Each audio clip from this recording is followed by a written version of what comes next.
Muito bem, vamos lá então para o nosso livro Tormentos da Obsessão, Impressões Marcantes.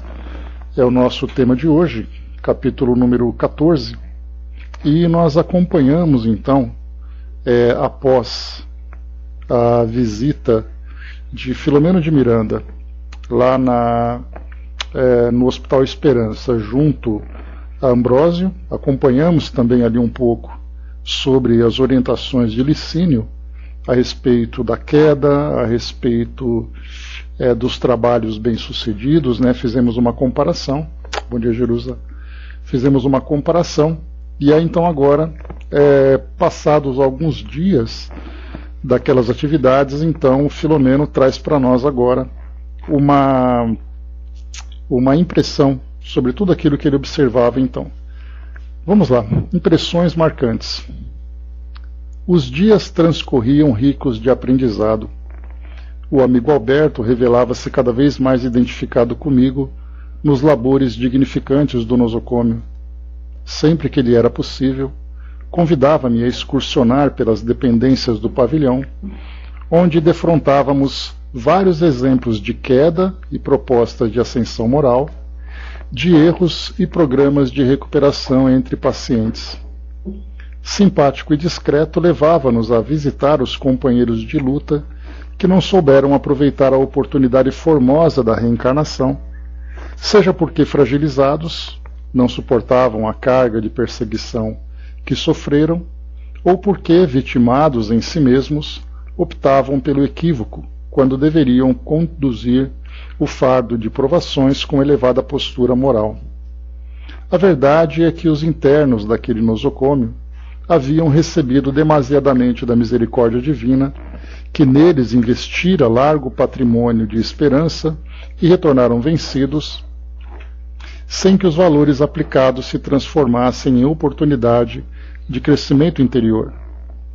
Pode parecer estranho que pessoas informadas da imortalidade do espírito e familiarizadas com o fenômeno das comunicações mediúnicas permaneçam vulneráveis aos tórridos ventos da alucinação terrestre, decorrentes do mergulho no organismo físico.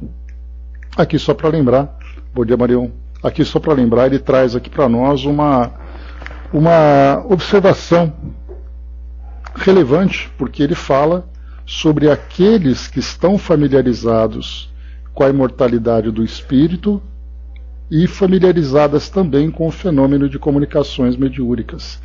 Ou seja, o mundo espiritual não é um enigma, o mundo espiritual não é uma fantasia, mas ele é uma realidade pelas próprias percepções daqueles que vivenciam essa relação mais estreita entre mundo físico e mundo espiritual através da mediunidade.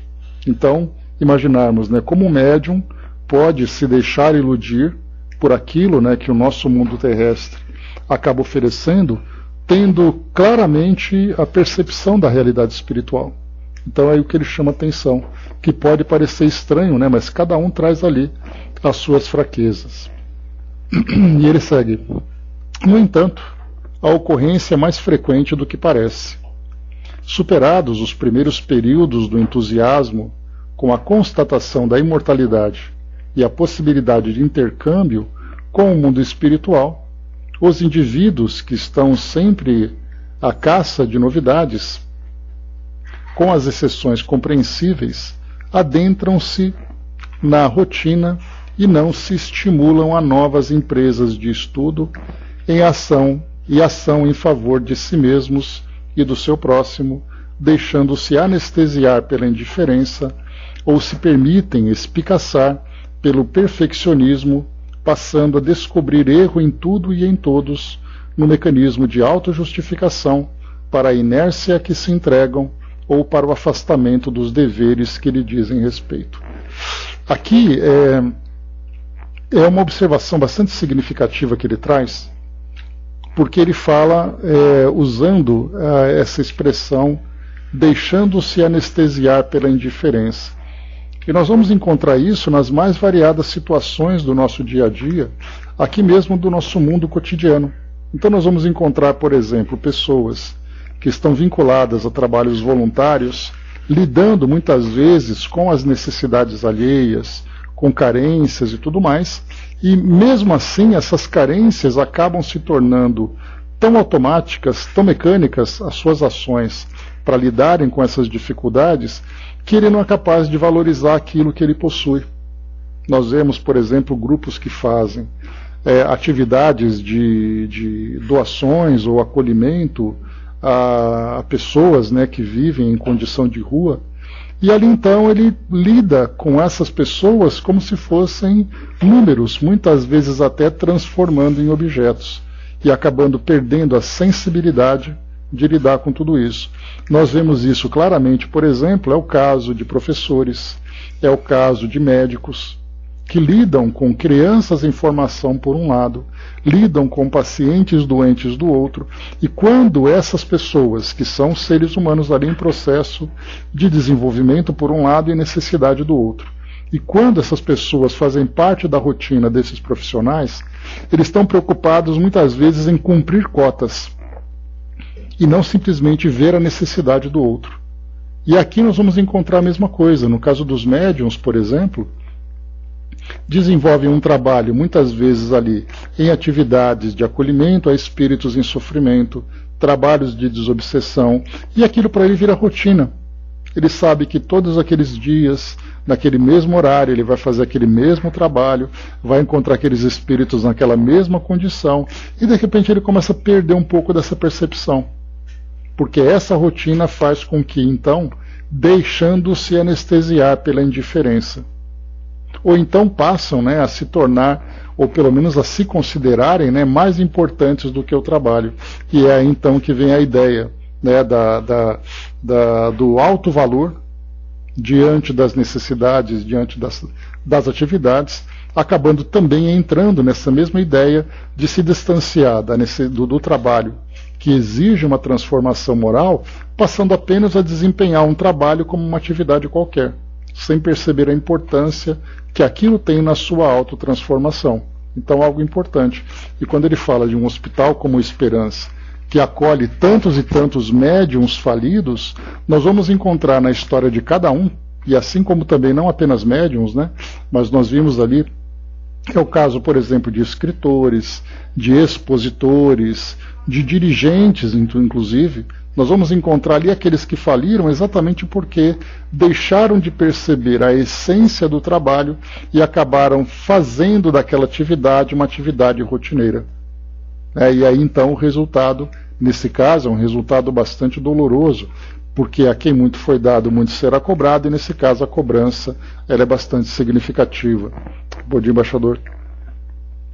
E ele continua: a embriaguez dos sentidos é muito forte, e não raro prepondera em a natureza humana, dificultando o discernimento dos valores reais em relação aos transitórios. Mesmo informados, os indivíduos sobre a legitimidade da vida e de como se desenrolam os programas de crescimento interior, escapam do dever, procurando mecanismos psicológicos de racionalização para se comprometerem negativamente, estabelecendo vínculos psíquicos perniciosos com os espíritos insensatos e maus que pululam em toda parte. Aqui me veio a imagem daqueles trabalhadores, de modo geral, não vou nem dizer apenas espíritas, mas vamos expandir um pouco as nossas fronteiras, aqueles que de alguma forma, né, labutam nas atividades religiosas, igrejas, templos, centros espíritas e outras atividades, e eles desempenham de alguma forma uma atividade em prol da espiritualização das pessoas. E aí então acabam, nesse tipo de comportamento, acabam procurando racionalizar o trabalho. Então, por exemplo, nós vemos muitas vezes em trabalhos voluntários o acolhimento a pessoas carentes. E aí então, em vez dele se preocupar com a necessidade do outro, ele começa a analisar: será que essa pessoa precisa ou não precisa? Será que essa pessoa é educada ou não é educada? Será que ela realmente precisa ou não precisa? E ele começa então a fazer a sua seleção baseado na sua racionalização. E aquele conceito de fazer o bem não importa a quem, que é uma expressão bastante significativa, que faz exatamente que a gente não faça julgamentos para uma atividade como aquela, nós passamos então a tentar justificar. Ou aquelas pessoas que não se adequam a um determinado ambiente, falando, por exemplo, olha, eu não gosto desse lugar, porque esse lugar tem isso, isso, isso, eu penso dessa forma, ou daquela outra forma, então eu prefiro mudar. Então, em vez dele se preocupar com a causa em si, ele começa a se preocupar por causa daquilo que ele vai mudar. E quantas vezes nós passamos por isso também? Então eu me preocupo muito mais de fazer alguma coisa por causa da minha posição, ou por causa da satisfação das minhas necessidades e interesses, do que pela causa em si. Porque a causa é muito maior do que cada um de nós. Enquanto que quando nós selecionamos por causa, nós nos tornamos muito mais importantes do que o trabalho. E é o que ele coloca para nós aqui. Nesse caso, esse desvio de valores que nós acabamos vivenciando vai fazendo com que não apenas nós não aproveitemos a oportunidade para o nosso crescimento, para a nossa transformação, como ainda nos tornamos vulneráveis a todos os tipos de influências que acabam depois agravando ainda mais esses nossos compromissos falidos. Seguindo.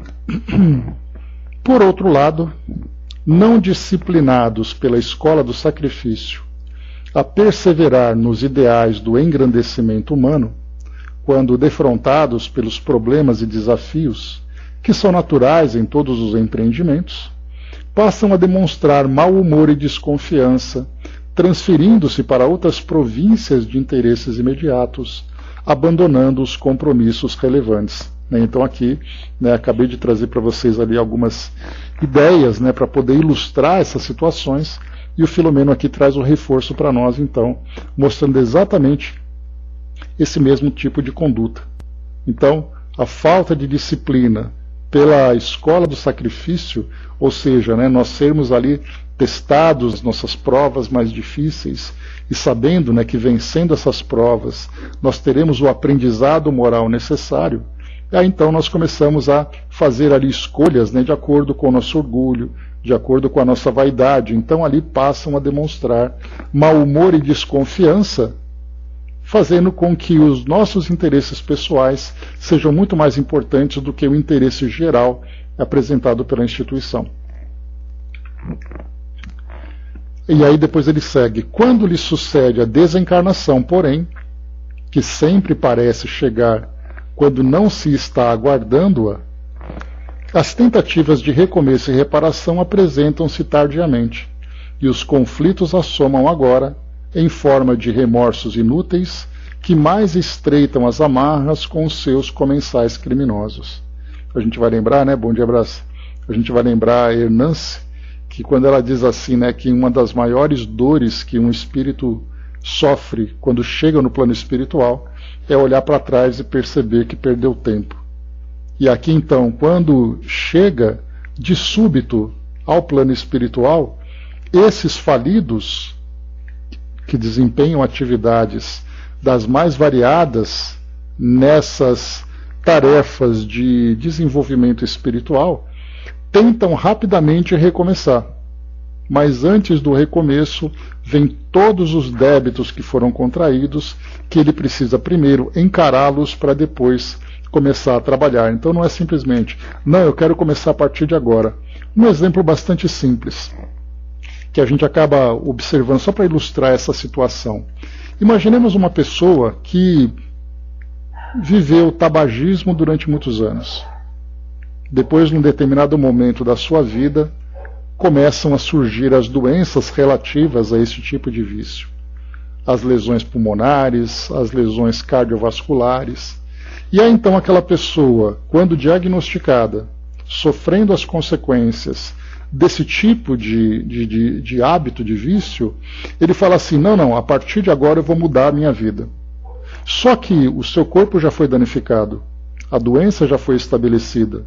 Então, embora ele queira olhar daquele momento para frente, as consequências daquilo que foi criado, que acabou sendo criado por causa dos tantos anos de hábitos ali desse tipo de consumo, não vão simplesmente apagar porque ele apresentou algum arrependimento. não vão simplesmente desaparecer porque agora ele quer mudar de vida. Ok, ele pode até mudar de vida a partir de agora, mas as consequências estão ali para serem trabalhadas. Então é assim que acontece muitas vezes. Então o espírito encarnado acaba negligenciando a sua proposta de transformação, principalmente pelos compromissos assumidos dentro do campo da mediunidade, dentro do campo das escolas religiosas de um modo geral, porque, mais uma vez, nós falamos aqui focados nos médiuns espíritas, dirigentes espíritas, divulgadores, escritores e tal. Mas nós vamos encontrar um paralelo em todas as religiões, daqueles que, por exemplo, se comprometem no sacerdócio de uma religião. E ele acaba, nesse automatismo, também se desviando da proposta original, e depois chega ao plano espiritual, independente da sua crença, ele vai se deparar com as marcas da sua própria consciência. Ele vai se deparar com as dificuldades que foram criadas. Então ele vai dizer, eu juro que a partir de agora é tal coisa. Ok, então a partir de agora você começa a agir diferente. Mas nesse agir diferente, dá uma olhadinha no caminho que você percorreu e tudo aquilo que aconteceu durante esse tempo. Então é o que acontece aqui para nós. Então, mais uma vez, só para a gente poder contextualizar. Quando lhe sucede a desencarnação, porém, que sempre parece chegar quando não se está aguardando, as tentativas de recomeço e reparação apresentam-se tardiamente, e os conflitos assomam agora em forma de remorsos inúteis que mais estreitam as amarras com os seus comensais criminosos. Então, usando aquele exemplo do tabagismo, várias vezes nós vemos fotos de pessoas que desenvolvem ali, doenças pulmonares muito graves e tudo mais, e aí então, naquele período de trabalhoso, ele fala assim, se eu soubesse eu não teria feito isso. Pois é, mas enquanto não apareceu a doença, as coisas estavam ali normalmente desfrutando daquele tipo de prazer. Aqui é a mesma coisa, quando a desencarnação chega, ninguém está preparado para isso, mas quer dizer, se eu tivesse tempo de fazer, mas esse momento de reflexão só vem naquele momento final. Daí então a grande dificuldade que esses espíritos enfrentam, que todos nós estamos sujeitos também a enfrentar. E ele segue aqui para nós. O ser humano é sempre responsável pelas injunções que se propicia, porque portador de livre-arbítrio e de discernimento, deve optar pelo melhor, isto é, aquilo que lhe proporcione equilíbrio e felicidade real, sem a névoa dos enganos. Então o livre-arbítrio para nós, que é sempre aquele grande atributo divino que todos nós temos, mas que por falta de maturidade nós muitas vezes usamos de uma forma equivocada, fazendo as escolhas, visando sempre aqueles prazeres mais efêmeros, aqueles prazeres mais imediatos, aqueles prazeres muito mais de sensações do que o prazer real do espírito. Então, infelizmente, nós ainda vivemos essas dificuldades. O embaixador colocou, nossa evolução vai demorar mais 1 milênio se não mudarmos de atitude, já especialmente atitude coletiva e psicossocial, Pois é. A previsão, de falar sobre a transformação do nosso planeta não é uma previsão imediata, e dá para a gente perceber claramente pelo próprio contexto da nossa sociedade planetária atual, que vai demorar um pouquinho ainda. E muitas dores, muitas lágrimas, usando aquelas expressões dos evangelhos, muitos choros e ranger de dentes. Então está aí a grande dificuldade que nós vamos encontrar. Mas o importante é que, embora nós pensemos de uma forma coletiva, o trabalho ele é individual. Então eu não posso mudar o outro, mas eu posso mudar a mim mesmo. Então, a ideia é eu fazer a minha parte, eu fazer o meu trabalho, procurando sempre ali, através da minha mudança de conduta, influenciar o ambiente onde eu me encontro, através de uma conduta reta, através de uma conduta nobre, e cada um se torna responsável depois pelas suas próprias escolhas. O Brás colocou, no dia que Dom Inácio Loyola nos narrou seu passado, ele chorou. Não é diferente, Brás? Uma história bastante impactante, uma história bastante dolorosa, e não é tão simples assim fazer essa revisão sem lidar com as lembranças, com as imagens que elas proporcionam. Bom dia, Masa. Seguindo em frente, vamos lá. Cada paciente, então aqui, primeiro ele fez essa reflexão inicial, trazendo para nós aqui essa visão geral sobre essa realidade da falência, principalmente daqueles que têm conhecimento sobre a realidade espiritual, e agora ele começa a nos trazer de volta aqui para a realidade do hospital. Vamos lá. Cada paciente com o qual travava contato naqueles dias ensejava-me vasto cabedal de informações para o próprio buliramento interior. A todo instante, em cada um se patenteava a lição que eu deveria esculpir a fogo na consciência. Ninguém foge da vida, e a ela clamava aos meus sentimentos por compreensão e fidelidade máxima aos deveres que me diziam respeito. Então aqui ele acabava vendo na consequência das ações daqueles pacientes, ele acabava absorvendo o aprendizado e gravava na sua própria consciência, né? Ninguém foge da vida. E a ela clamar os meus sentimentos por compreensão e fidelidade máxima aos deveres que me diziam respeito. Então, é sempre aquela conduta dentro do dever, dentro da responsabilidade assumida, porque tudo aquilo que nos leva a um desvio tem o seu preço e esse preço será cobrado. Então, a lei de causa e efeito, que geralmente ela é vista apenas por essa perspectiva negativa, quando eu erro, eu sofro as consequências, ela deve ser analisada de uma forma neutra, porque ela também traz os seus benefícios.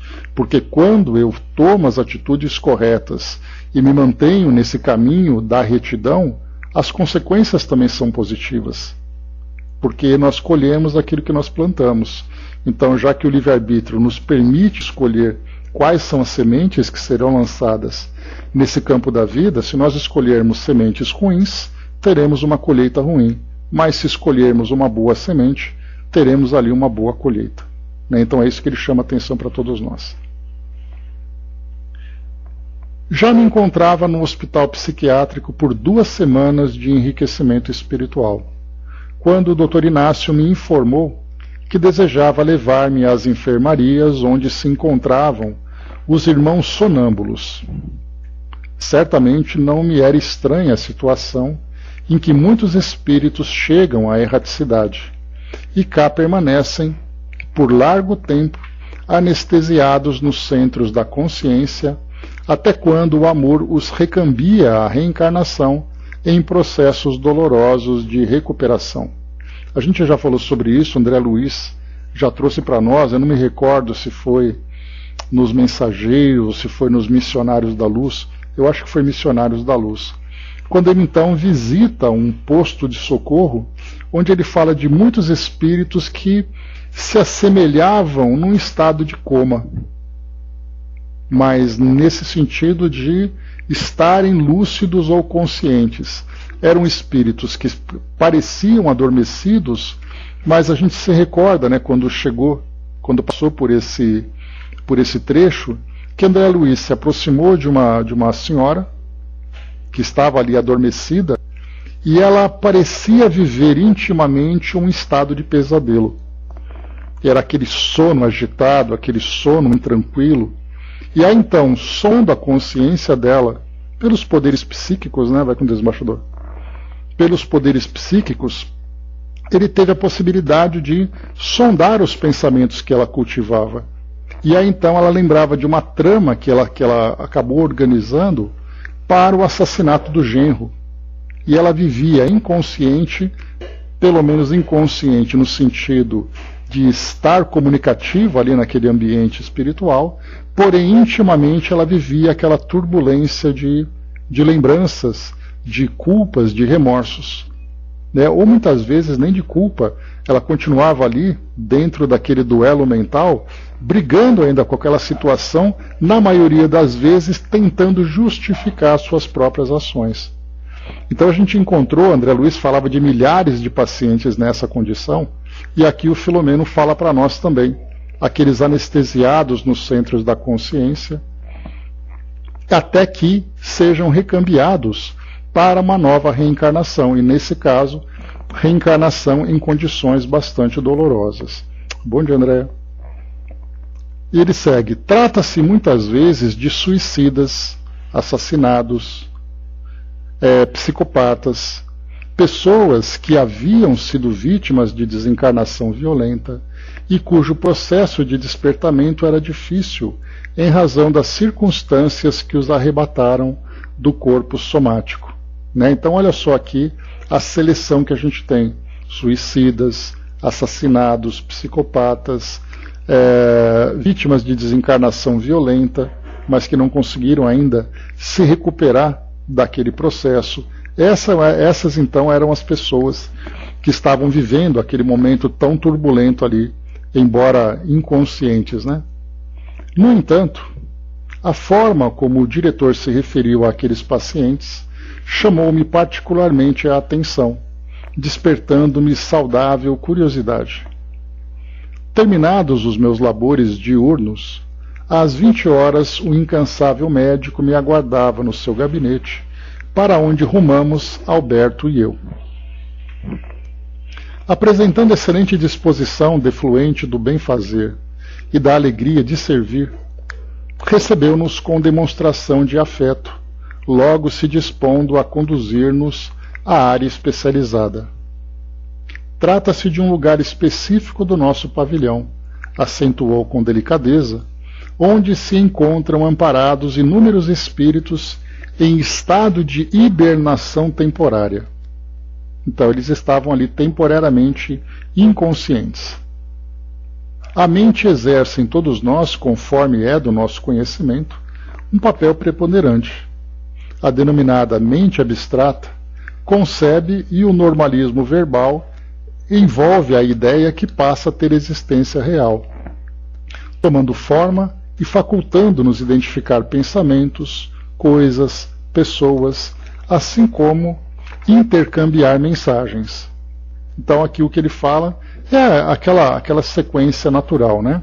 A mente elabora, aí o sentimento é gerado, e depois nós podemos verbalizar ou nós podemos agir, que isso tudo nada mais será do que o reflexo natural daquilo que foi gerado mentalmente.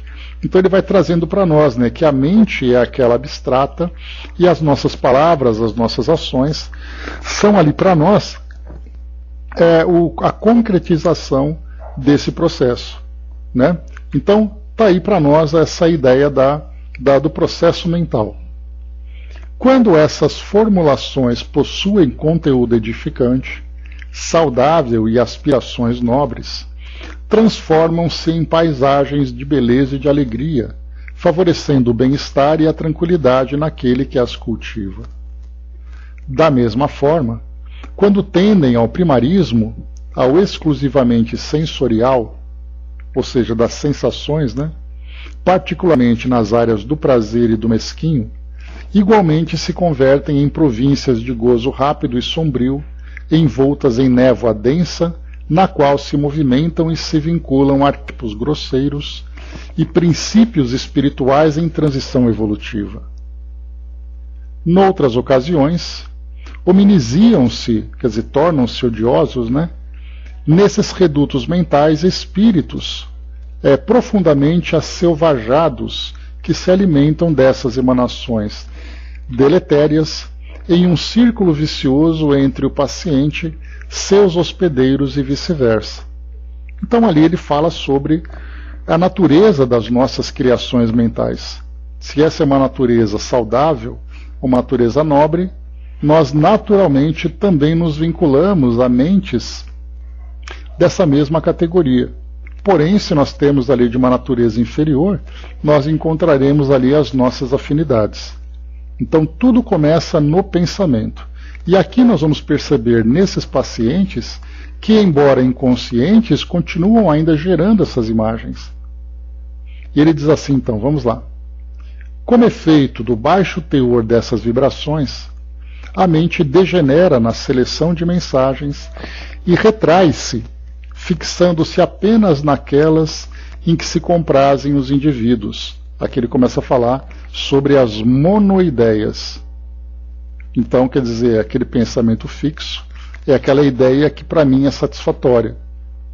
São os nossos, na verdade, né, os nossos vícios mentais, principalmente porque os vícios, né, acabam dominando muitas vezes as nossas vontades, e quando o pensamento fica fixo nesses vícios, é natural então que nós, né, nos abstraímos de tudo aquilo que existe à nossa volta, nos distanciemos daquela realidade. E ele coloca: com o passar do tempo, quase monoidealizando-se, quer dizer, quase tornando uma ideia única, o espírito deixa de emitir novos influxos psíquicos e o perispírito sofre alterações correspondentes, retraindo-se, volvendo as expressões iniciais. Então a gente lembra, né, que o nosso potencial espiritual, ele tende a se expandir conforme nós vamos crescendo também dentro das nossas potencialidades mentais. Porém, quando a gente vai então reduzindo esse potencial e fazendo com que as nossas ideias fiquem fixas num determinado ponto, num determinado sentimento, num determinado prazer, seja qual for, a tendência é que, em vez de haver essa expansão, acaba havendo exatamente essa contração. E é aí que nós vamos encontrar essas deformações perispirituais, encontrando, por exemplo, essas deformações de zoantropia, de ovoides. São essas deformações que vão então provocando, né, sendo provocadas no nosso perispírito pela nossa condição mental. Uma mente saudável, o corpo saudável. E isso no mundo espiritual também é uma realidade. Uma mente espiritual, um perispírito, uma mente saudável, um perispírito também saudável. Porém, uma mente adoecida, o perispírito também torna-se adoecido. Então ele diz assim: difere esse processo dos lamentáveis casos de zoantropia, licantropia e diversos equivalentes, porque não são produzidos por hipnose exterior, mas por exclusiva responsabilidade do enfermo. Então aqui ele faz uma pequena diferença para nós, quando ele diz assim que, no caso, por exemplo, de zoantropia, licantropia e outras situações equivalentes, isso tudo é resultado de mentes que se mostram mais poderosas naquele momento, influenciando aquele que é vítima daquele processo obsessivo. Então, aquele indivíduo que é perseguido, que é atacado por essas ondas mentais, ele acaba sendo bombardeado constantemente com aquela ideia de que você é, por exemplo, um animal. E essa ideia sendo constantemente ali bombardeada na sua mente, ele acaba assimilando essa realidade como se fosse dele. E, portanto, a partir dessa indução mental exterior, ele assimila e provoca nele próprio essa transformação. Então nenhum espírito tem condições de dizer para o outro que ele vai se transformar em tal coisa. E a pessoa se transforma simplesmente pela própria vontade dele. Mas pelo contrário, esse indivíduo ele ataca a mente do outro. Não é o perispírito que sofre a ação da vontade alheia. É a mente dele que é induzida por esse pensamento, que é um pensamento dominante naquele momento, fazendo com que através da hipnose ele passe por isso. Então essa transformação acaba acontecendo por causa da interferência dessas mentes exteriores. Mas aqui o que o Dr. Inácio chama atenção é que esses casos que eles vão analisar não são casos de influência exterior. São casos em que o próprio indivíduo se colocou naquela condição, por essas fixações mentais. É ele vivendo dentro do seu próprio mundo. Então olha só a diferença. Quando o indivíduo, dentro de uma monoideia, promove essas deformações perispirituais, e aquele indivíduo, sofrendo influências de outros, acaba depois, por hipnose, sofrendo também essas transformações. Então aqui o que eles vão analisar são aqueles indivíduos que sofrem pelas próprias forças, pelas próprias condições, pela própria vontade. O Braz colocou, né, nunca pensava que os perispíritos sofressem aleijões dessa magnitude, né? Pois é, né? E acaba sofrendo, né? Isso que a gente vê, né, Braz, é aquele que eles relatam para nós. Mas certamente nós vamos encontrar no plano espiritual ali situações tão lamentáveis que para nós parece até uma fantasia quando eles descrevem, né? Mas vamos lá. Então ele coloca aqui para nós que são os casos que acontecem por exclusiva responsabilidade do enfermo. Então aqui não é o caso de um processo obsessivo. Aqui é um processo de auto-obsessão. Vamos lá. Nunca será demasiado insistir-se na necessidade da educação do pensamento, na disciplina das aspirações mentais, nas buscas psíquicas relevantes, a fim de evitar-se o enredamento nas malhas das próprias construções idealizadas. Descemos ao piso inferior, já nosso conhecido, no qual se encontra Ambrósio, aproximando-nos de uma dentre várias enfermarias de maior porte, e adentramos-nos cuidadosamente. Só um instantinho.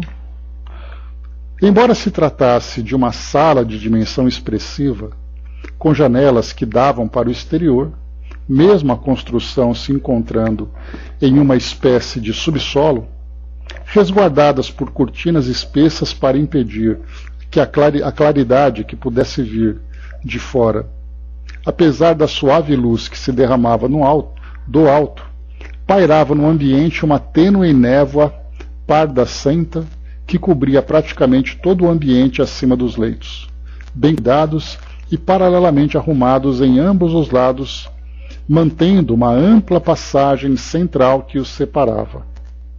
Na parte do fundo pude observar que havia alguns biombos que recordavam os existentes nas enfermarias terrestres para preservar a intimidade dos doentes.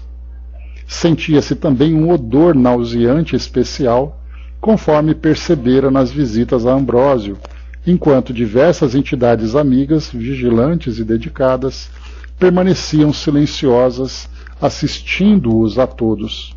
Então ele já começa a trazer para nós aqui uma descrição daquilo que ele encontrava naquele ambiente, que nada mais era do que o resultado das emanações dos próprios pacientes. Nós vamos encontrar isso em enfermarias aqui do nosso mundo material, quando então, dependendo do tipo de paciente que tem ali, isso vai trazer o reflexo do próprio clima daquele lugar. O cheiro, muitas vezes ali os sons, os gemidos, as reclamações, as queixas das pessoas que estão ali em sofrimento. E isso para quem, vai com Deus, Brás, e isso para quem acaba visitando esse local sem estar ali devidamente familiarizado, provoca ali um efeito negativo, um efeito sofrido. E aqui nós vamos encontrar isso, porém dentro do campo vibracional, que também provocam essas mesmas sensações. Podíamos escutar também o resonar pesado dos adormecidos, com variações de ritmo, que certamente representava o estado de torpor ou de pesadelo vigente em cada qual. Acercando-se de um leito assistido por uma senhora, que denotava elevação espiritual, o diretor saudou-a afavelmente e apresentou-nos sem maiores explicações. A querida amiga, disse-nos com naturalidade, é a genitora do irmão Agenor, que se encontra em estado sonambúlico há mais de 2 anos entre nós. Então lembremos que esse estado sonambúlico é esse estado de inconsciência, vivendo ali o seu mundo interior. Com frequência vem visitar o filho e envolvê-lo em energias diluentes do casulo no qual se encarcerou. A sua constância e amor têm contribuído eficazmente para o refazimento do jovem equivocado, lentamente o arrancando da auto-hipnose que se permitiu, embora inconscientemente. A dama, que irradiava cativante simpatia, sorriu e acrescentou: percebo-o mais calmo e já consigo emitir pensamentos que lhe ressoam na casa mental, convidando-o a sair do esconderijo onde se oculta. Aqui vale lembrar, que quando a gente fala sobre esse ambiente mental gerado em torno daquele paciente, nós vamos encontrar também aqui no mundo físico. Tanto é assim que nós vemos a grande dificuldade que os espíritos têm, aqueles espíritos que atuam aqui nos hospitais, nas residências, nas instituições de modo geral, que acolhem pessoas assim doentes, a dificuldade que eles têm por causa do ambiente, a família preocupada, a família que se mostra de alguma forma revoltada, muitas vezes a indiferença dos profissionais. Isso cria um ambiente mental como resultado da emanação dessas pessoas encarnadas em torno do paciente. E aí então nós vamos perceber que quando nós encontramos aqueles familiares, aqueles profissionais que trazem ali um clima mais elevado, um clima mais amoroso, mais acolhedor, nós vemos que os espíritos encontram mais facilidade de trabalhar com o paciente. Então as energias mentais, elas atuam independente do ambiente onde o indivíduo se encontra, se é encarnado ou desencarnado. E aqui no caso a gente está vendo o efeito dessa mãe que irradia ali o tempo todo, fazendo aquele trabalho terapêutico com o filho que se encontra nessa auto-hipnose. E portanto então, né, fechado em si mesmo, mas ali, e lembrando que esse fechado em si mesmo pode ser culpa, pode ser medo, pode ser revolta, né, mas a ideia é sempre a mesma, aquela que fica martelando na sua consciência. E ela procura então mostrar para ele, né, olha, tem algo diferente. Para quem assistiu àquele filme do Robin Williams, né, Amor Além da Vida, acho que vocês devem se lembrar dele. O objetivo dele era resgatar a esposa que havia desencarnado pelo suicídio. E aí então, caminhando ali, né, dentro das imagens que o filme transmitia, ele sendo guiado por um mentor, naquele momento que ele chega naquela casa onde ela existe, ela está presa. Mas qual é a ideia que a gente pode trazer daquele filme para isso que a gente está estudando? Ela está presa dentro da própria consciência, a própria imagem que ela tem. E ele então, naquele momento era assim, ele procurava ajudar a esposa e disseram para ele que se você for até lá, você vai se perder. E ele dizia, não vou me perder e eu vou ajudá-la porque eu a amo infinitamente. E aí então, no momento em que os dois se encontram, a condição dela era tão densa que acabou o envolvendo e ele quase se perdia.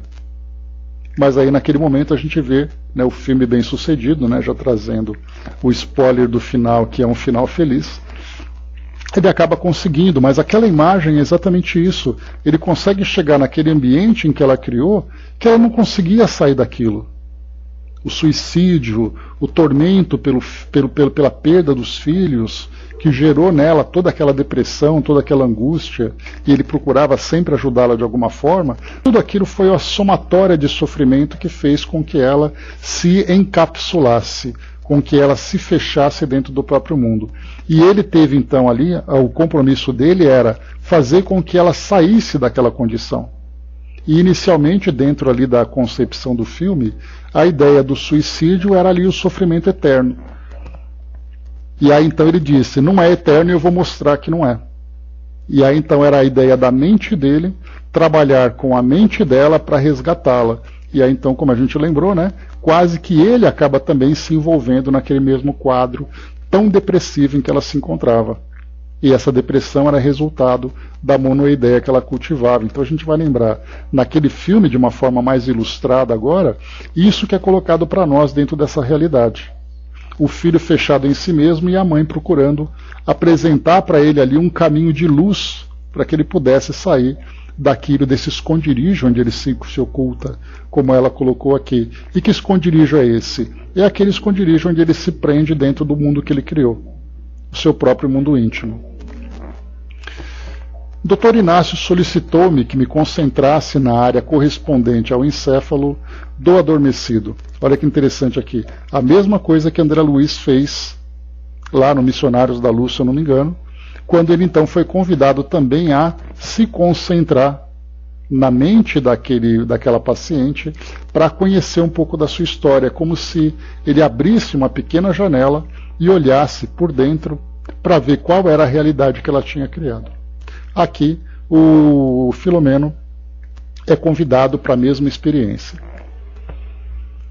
Então aqui o Dr. Inácio solicitou-me que me concentrasse na área correspondente ao encéfalo do adormecido.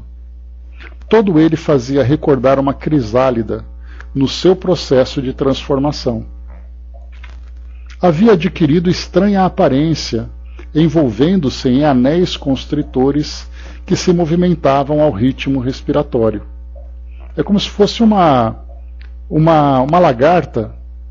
Imaginemos assim, o formato de uma lagarta, mas dentro dessa lagarta se encontrava aquela consciência. Então, é como se ele fosse se fechando, se fosse se envolvendo naquele pacote que ele criou. E esse pacote nada mais era do que o resultado da deformação perispiritual que ele estava sofrendo. Por isso então, adquirido estranha aparência, envolvendo-se em anéis constritores que se movimentavam ao ritmo respiratório.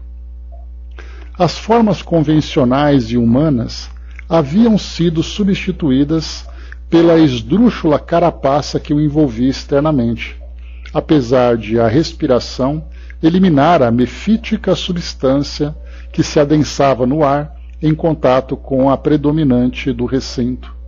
Então, conforme ele ia respirando, ele eliminava aqueles fluidos que iam então se misturando com o ambiente, por isso aquele odor que eles observavam. Olha só como isso é tão dramático, da gente ver um quadro como esse. Tomado de sincera compaixão e mentalizando o Mestre Jesus, procurei direcionar o meu pensamento para a área correspondente ao cérebro e, à medida que ali me fixava, pude observar que penetrava o envoltório grosseiro, podendo acompanhar a luta que era travada pelo espírito mergulhado em angústia inominável.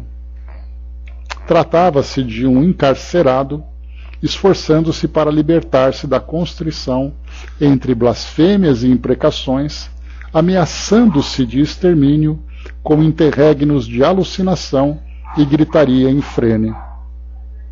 Pela sua memória repassavam, como numa tela cinematográfica, os atos que havia cometido e que respondiam pela situação penosa em que se encontrava, sofrendo inenarrável aflição que, no entanto, não o conseguia consumir. Fixações mais severas repetiam-se em terrível continuidade, impedindo-lhe qualquer disposição para pensar ou elaborar algum mecanismo de libertação. Nessa rude peleja, surgiam com rapidez momentos de calma que pareciam animá-lo, para logo recrudescer o tormento. Naquela visão profunda, apareciam as imagens do passado, especialmente as decorrentes do uso infeliz que fizera da existência dedicada ao prazer e, por fim, ao mergulho em distúrbio depressivo, sob a ação mental de vingador inclemente que o induziu ao suicídio. Então aqui a gente já começa então a desenhar um pouquinho do quadro, que o Filomeno procura transmitir para nós.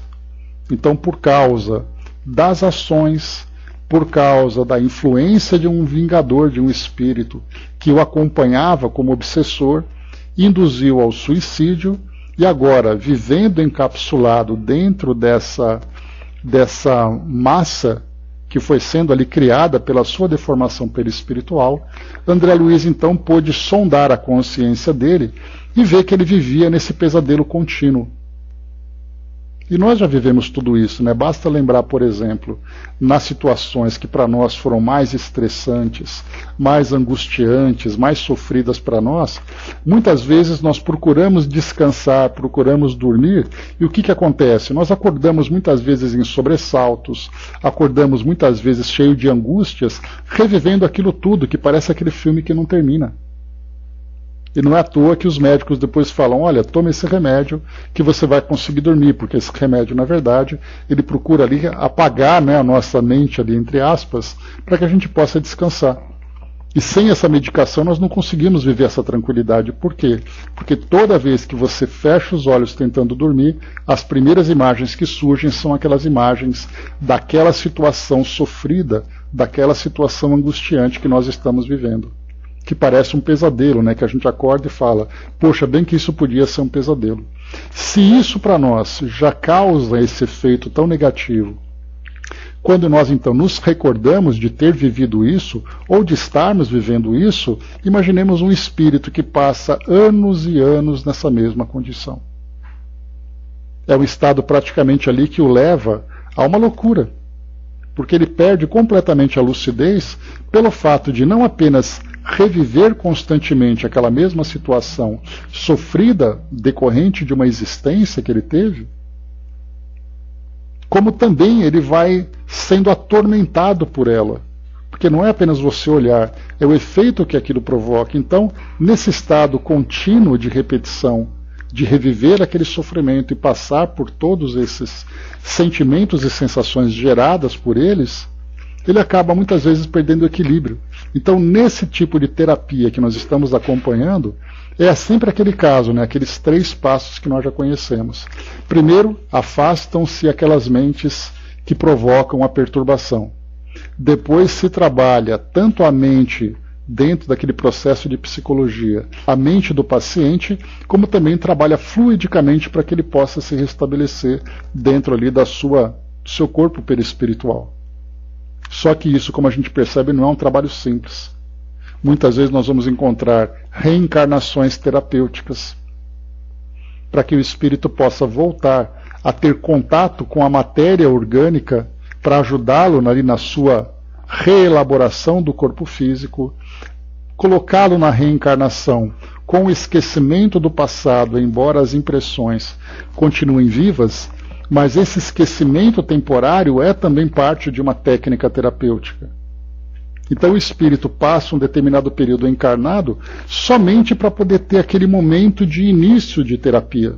Depois ele volta ao plano espiritual, passa novamente por aquela terapia, depois volta para o plano físico, até que ele consiga começar a esboçar a consciência, que é o caso que a gente está vendo de Ambrósio, por exemplo. Que ele também está inconsciente, com seu perispírito deformado, ali com características de um cadáver, que vai ter que ser feito o trabalho todo demorado, pacientemente, para que ele possa se restabelecer. E, eventualmente, uma reencarnação terapêutica será indicada. E por que reencarnação terapêutica? É aquela reencarnação obrigatória, compulsória, porque o espírito não tem qualquer consciência, qualquer capacidade de fazer parte do planejamento reencarnatório. Então ele é encaminhado para uma reencarnação até o momento em que, como foi no caso qual é o nome dele que a gente pegou? O primeiro paciente que foi visitado, eu me esqueci o nome dele. Mas o primeiro paciente lá, que ele já apresentava a lucidez, a clareza de raciocínio para começar a participar da elaboração da sua próxima reencarnação. Então a gente vê que a reencarnação faz parte disso também. Porque aqui nesse caso a gente vê o quão deformado ele se encontra. É aquela vida muito introspectiva, mas é uma introspecção muito sofrida, muito dolorosa. Vamos lá. Retomando a lucidez e demonstrando a surpresa quanto ao terrível flagelo moral que infelicitava o paciente, Dr. Inácio veio-me em socorro esclarecendo-me. Então aqui no caso, o Filomeno, se desconectando da mente do paciente, começou então a pensar, mas por que isso tudo? O que aconteceu exatamente? Bom dia, Dudu. Agenor, nosso irmão, nasceu em lar feliz, amparado pela abnegação materna, que não soube valorizar desde os verdes anos da existência física. Convidado ao estudo do Evangelho no lar, realizado pela mãezinha, excusava-se, renitente e ingrato. Reencarnara-se, como é natural, para recuperar-se de graves delitos, e o Espiritismo deveria-se-ia ser a diretriz de segurança para caminhar com acerto, produzindo no bem e recuperando-se do mal que jazia nele próprio. Então, no projeto reencarnatório dele, a religião, no caso a doutrina espírita como filosofia, viria como também terapia. Não era simplesmente ali um capricho social de uma religião que você vai escolher, mas para ele, pela própria influência doméstica, num lar estruturado por uma mãe que procurava evangelizá-lo, seria para ele também parte dessa terapia. Embora a insistência da genitora pouco assimilou das lições espíritas e cristãs. logo lhe foi possível, entregou-se aos disparates sexuais, enveredando pelas drogas de consumo fácil. Nos intervalos, quando despertava dos estados de alucinação, encontrava a mãezinha vigilante a convidá-lo à mudança de comportamento, sem que os resultados se fizessem eficazes. Lembrando que a mãe dele é essa senhora que nós estamos acompanhando. Então, até mesmo depois da desencarnação, ela continua ainda presente com ele para ajudá-lo no seu restabelecimento. Nesse Icomenos, adveio a desencarnação da senhora, crucificada no sofrimento que ele lhe impunha. Então, aqui é uma maternidade missionária que ela teve, né, de estar com o espírito tão sofrido, e a gente lembra o próprio Kardec, lá no Livro dos Espíritos que nós estamos estudando, naquela questão, né, por que pais bondosos, generosos, recebem muitas vezes espíritos perversos, ou mesmo aqui nesse caso, espíritos desequilibrados, espíritos ainda com valores ainda tão primitivos. Pode ser uma missão para os pais, pode ser uma necessidade de reencontro. Então, nesse Icomenos, adveio a desencarnação da senhora, crucificada no sofrimento que ele lhe impunha, e logo, recuperando-se no além, compreendeu que somente o tempo seria o grande educador do filho rebelde. Os anos sucederam-se, multiplicando desequilíbrios no nosso paciente, que mergulhou em prostração e distúrbio de melancolia e em depressão, mais consumindo drogas, até que, inspirado pelos espíritos perversos com os quais convivia mentalmente, desertou do corpo através de uma superdose, de uma overdose, né? Houve um silêncio, repassado de piedade e emoção, após o qual continuou. Pode-se imaginar a dor materna, mas submissa aos desígnios de Deus e conhecedora das leis que regem a vida, ao invés de censurar ou esquecer o filho, empenhou-se em prosseguir, auxiliando-o, conseguindo ampará-lo além da morte, com a sua posterior transferência para nossa casa, depois de um período de tempo expressivo em que ele permaneceu em região perispiritual, correspondente à situação de suicida. Há 15 anos desencarnado, encontra-se entre nós, conforme informamos, há 25 meses em processo de recondicionamento e reequilíbrio. Então, 15 anos de desencarnado, aproximadamente 2 anos no plano espiritual. Duas expressões importantes aqui. 25 meses em processo de recondicionamento e reequilíbrio. Por que recondicionamento? Nós estudamos com André Luiz, principalmente lá no Evolução em Dois Mundos, quando ele fala, e também no Mecanismos da Mediunidade, sobre condicionamento mental. O condicionamento, nós estudamos até aquela experiência com aquele cientista russo que tinha estudado o comportamento do cachorro, que quando ouvia o barulho do saco de ração, ele começava a salivar. E mesmo que não tivesse nada sendo oferecido para ele, aquele barulho já era o suficiente para que ele então respondesse daquela forma. Isso é um condicionamento. No caso desse espírito, o seu condicionamento está em torno daquele pensamento fixo. Portanto, esse processo de recondicionamento é fazer com que ele então mude o seu padrão mental, mude o seu conteúdo mental e alcance então o equilíbrio que ele perdeu. Por isso também recondicionamento e reequilíbrio. É esse trabalho terapêutico tão doloroso, tão profundo que precisa ser feito com ele, principalmente pela condição em que ele se encontra. Tão fechado, e não apenas fechado, é como se fosse aquele pacote amarrado, não apenas amarrado, mas é amarrado com um nó muito apertado. E aí tem que desatar esses nós, abrir esse pacote, desembrulhar aos poucos, até que ele volte então ao estado de lucidez de consciência. Vemos ali então o caminho tão longo que eles têm que percorrer. Principalmente porque ele ficou durante 15 anos nessa condição. E somente agora que ele se encontra nesse início de tratamento. Só um instantinho. Eu vou aqui só encontrar um ponto de parada para a gente finalizar. Os momentos de calma que foram observados são já o resultado das induções abençoadas da genitora, que o tranquilizam por breves momentos e que se irão ampliando até que sejam conseguidos mais significativos reflexos de paz no seu mundo interior desestruturado. Porque se fizesse um silêncio espontâneo, alonguei o olhar na direção do leito próximo e pude ver outro paciente envolto em vibrações escuras que o apresentavam como se fosse uma múmia enlaçada por ataduras especiais que o mantinham imóvel.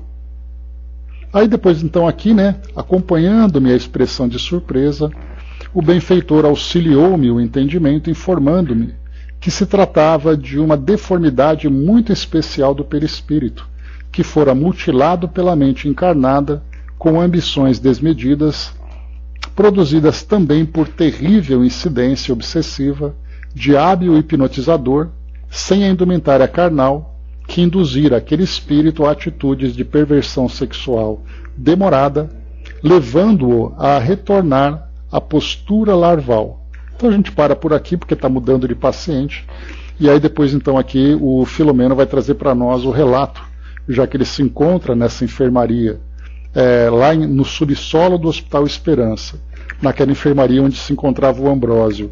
Mas nessa ala em especial, como a gente viu, estavam pacientes que estavam vivendo processos graves de auto-obsessão, diferentemente das obsessões em si. E essa auto-obsessão era resultado daquelas fixações mentais. E nós vamos ver então, como ele descreveu para nós, pacientes relacionados ao suicídio, assassinados, que desencarnaram vítimas de grande violência e não conseguiram ainda se recuperar. Então, aquela fixação mental fez com que eles então passassem a sofrer deformações perispirituais por esse condicionamento que eles estavam vivendo. Então, esse aqui é o tema que a gente estudou nessa primeira parte, e depois no nosso próximo encontro, então, a gente continua para conhecer um pouquinho mais daquele ambiente tão sofrido, que nós estamos vivendo, Pois é, Jerusa, é muito legal a gente ver como é importante, a gente perceber os detalhes daquilo que está sendo relatado. Porque geralmente, quando a gente lê um livro como esse, a gente fica preso no drama e na trama, como se fosse um filme que a gente vai acompanhando. Como a gente tem a oportunidade de parar um pouquinho e refletir sobre cada coisa, a gente vê que é como se fosse ali, aquela grande nuvem que vai se abrindo e a luz do sol vai chegando para iluminar as nossas mentes, Bem bacana.